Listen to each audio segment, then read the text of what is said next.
Want to thank our witnesses for coming here today.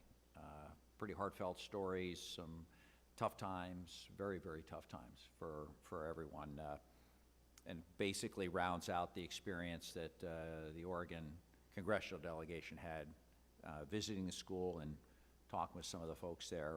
I think we all want to make Chemawa a safe and supportive environment, for Native American students across the West.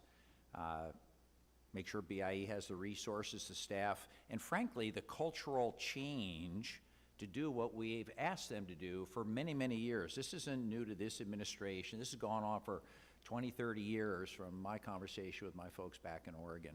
And it's just got to stop. It's just got to stop. I have never been so outraged in my congressional career, short as it may be, with the lack of information I could get from these folks. The teachers that want to talk to us, the students that want to talk to us, they can't. They're just not allowed to talk to their elected members of the United States Congress who represent them. That to me is unconscionable and goes at the core of what this great country is all about. And as a ranking member talked about, we all have chains of command, and you do that to have an efficient organization. But when things aren't working, you have to be able to get your point across without fear of retaliation. I'm just a little old country veterinarian in the real world, but I counted on my line staff to tell me what was really going on. You guys, the parents, the teachers, the students, they're the front line. I'm, supposedly making some decisions, but I don't make good decisions unless I get good information from the folks that are detailing this every day.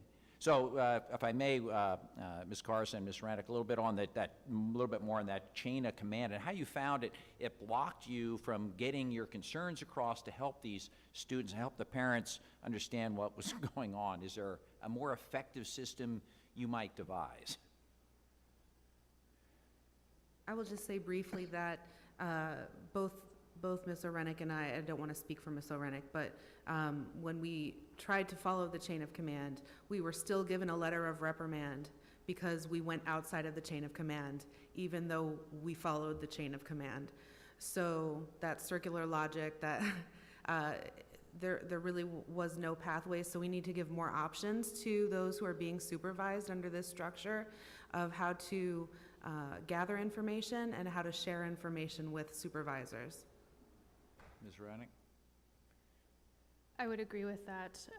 One of the documents, or large chains of documents that we were able to submit to OPB during the course of the reporting on Chemawa's situation was a large number of emails back and forth to the principals that we sent during the time. Unfortunately, the academic principal was not on campus for actually months of the year, the 1 year that I was there before needing to leave, and requesting support, bringing issues to light, and the response was typically, it's out of my hands, or I'm not on campus, I'll deal with it when I come back, or no response. And so out of desperation, seeing what was happening with the students, we eventually went to the next level, which was the superintendent, who told us that he wasn't allowed to supervise her per his orders from the line office, and kind of continued from there until we eventually just sent it straight up the chain.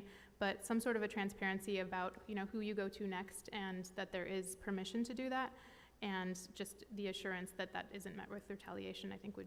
The sad part is, if I may add on to that, is you're not going to get any help at the top. Because I had a phone conversation August 20th, 2018, after repeated attempts to get information about, well, who put this gag rule in place, and Secretary Teshuta very, very honestly at one point said, well, it's me. I told people they're not allowed to talk to you, and made no apology for that. That is terrible. So these poor people trying to go up the chain of command, trying to find some way to get some help, there is no help. The culture at BIE is so messed up. And there's no darn school board out there either. Representative Howland is exactly correct. About a week before we got there, they put together this slapdash school board, supposed to represent the majority, the majority of the school board represents the tribes with most students, et cetera, there. There was no school board. They ran around with some of our local tribes to try and get people to actually be pro forma, just window dressing, as Representative Howland said, to look at that. This is a horrible situation, need of a lot of help, and I think that it starts at the top by making sure we protect people from retaliation when they are concerned about what's going on at these BIA schools. And I go back, sir.